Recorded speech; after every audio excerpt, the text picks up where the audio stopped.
Ich glaube, ihr seid nicht parat für den absoluten Banger an einem Aufraumlied, das ich gerade generiert habe. Das Aufraumlied brauche ich, wenn eine kleine Pause vorbei ist und dann nehme ich das Lied ab und die Kinder wissen automatisch an und alles zusammenräumen und entweder in den Kreis kommen oder wieder an Platz arbeiten. Und weil ich als neues Kind in meiner Klasse habe, habe ich auch ein neues Lied wählen, weil in diesem Lied kommen die Kinder auch vor. Darum habe ich jetzt das neu generiert und es ist wirklich einfach so cool geworden. Bist du bereit? Jetzt ist die Pause schon vorbei. Wir räumen auf 1, 2, 3. Frau Sutter singt, wir machen mit. Dann ist das immer wieder fit.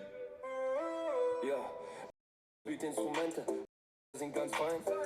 Liest die Bücher, sind Stein für Stein. Das ist so die Bilder, gut. Mia rechnet schlau und schnell. Mit Lego spielt wunderbar und hell. Die Schneeballschlacht im Winterwind. Mit dem Velo so schnell wie jedes Kind. Spielt Landhockeyball, rot im Mut. Kein Spiel verstecken, das tut ihm richtig gut. Jetzt ist die Pause schon vorbei. Wir räumen auf 1, 2, 3. Frau Sutter singt, wir machen mit. Dann ist das immer wieder fit. Das ist jetzt einfach das offizielle Zeichen, auch ein Aufraumlied zu generieren. Ich habe das mit suno.com gemacht. Tschüssi, ciao, ciao.